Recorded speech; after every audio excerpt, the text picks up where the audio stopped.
ಇಂಕ್ವಿಲಾಬ್ ಜಿಂದಾಬಾದ್. ಕಳೆದ ಹಲವು ವರ್ಷಗಳಿಂದ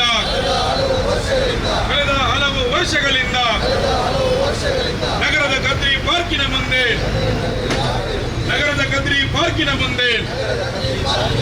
ಪಾರ್ಕಿಗೆ ಬರುವ ವಿಹಾರಿಗಳಿಗೆ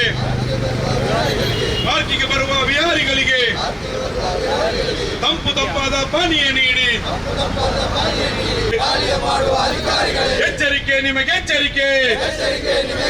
ದಾಖಲೆಗಳೆಲ್ಲವೂ ಇದ್ದರೂ ಕೂಡ ನಿಯಮಗಳನ್ನು ಗಾಳಿಗೆ ತೋರಿ ದಾಳಿಯ ಮಾಡುವ ಅಧಿಕಾರಿಗಳೇ, ಎಚ್ಚರಿಕೆ, ನಿಮಗೆ ಎಚ್ಚರಿಕೆ.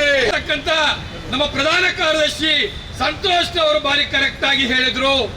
ಏನು ಮಂಗಳೂರು ಮಹಾನಗರ ಪಾಲಿಕೆ ಇದೆ ಇಲ್ಲಿ, ಆದ್ರೆ ಇಲ್ಲಿ ಇವಾಗ ಆಡಳಿತ ಪಕ್ಷನೂ ಇಲ್ಲ, ವಿರೋಧ ಪಕ್ಷನೂ ಇಲ್ಲ, ಎಲ್ಲ ಮನೆ ಸೇರ್ಕೊಂಡು ಬಿಟ್ಟಿದ್ದಾರೆ.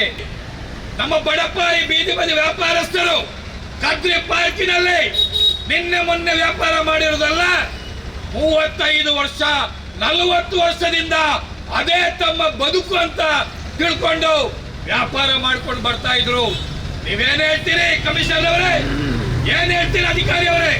ನೀವು ಹೇಳ್ತೀರಾ ಬೀದಿ ಬದಿ ವ್ಯಾಪಾರದಿಂದ ಸಾರ್ವಜನಿಕರಿಗೆ ತೊಂದರೆ ಆಗ್ತದೆ, ರಸ್ತೆಯಲ್ಲಿ ವಾಹನ ಹೋಗ್ಲಿಕ್ಕೆ ಆಗ್ತಾ ಇಲ್ಲ. ಕದ್ರಿ ಪಾರ್ಕ್ನಲ್ಲಿ ಏನ್ ಸಮಸ್ಯೆ ಇದೆ ಸ್ವಾಮಿ? ಏನ್ ಸಮಸ್ಯೆ ಇದೆ ಅಲ್ಲಿ? ಯಾರಿಗೆ ಸಮಸ್ಯೆ ಇತ್ತು? ಯಾರಿಗೆ ವಾಹನ ನಿಲ್ಲಿಸಿದ ಸಮಸ್ಯೆ ಇತ್ತು? ನೀವು ಅನಾವಶ್ಯಕವಾಗಿ ಅವರ ಮೇಲೆ ದಾಳಿ ನಡೆಸಿದ್ದೀರಾ. ಕದ್ರಿ ಪಾರ್ಕಿನಲ್ಲಿ ವ್ಯಾಪಾರ ಮಾಡ್ತಕ್ಕಂತ ಬಂಧುಗಳು, ನಮ್ಮ ಬಡಪಾಯಿ ಬೀದಿ ಬದಿ ವ್ಯಾಪಾರಸ್ಥರು ಸಾರ್ವಜನಿಕರಿಗೆ ಅನುಕೂಲ ಮಾಡಿದ್ದಾರೆ ಹೊರತು ತೊಂದರೆ ಮಾಡಿಲ್ಲ.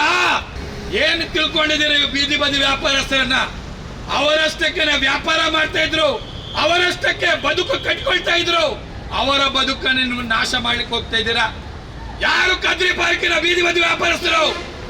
ನೀವಾಗೆ ನಿಮ್ಮ ಕೈಯಾರೆ ಸರ್ಕಾರದ ID ಕಾರ್ಡ್ ಕೊಟ್ಟಿದ್ದೀರಾ. ಎಲ್ಲರ ಕೈಯಲ್ಲಿ ಕಾರ್ಡ್ ಇದೆ. ನಿಮ್ಗೆ ಕಾನೂನು ಗೊತ್ತಾ? ಕಾನೂನು ನಾವು ಹೇಳ್ತೇವೆ.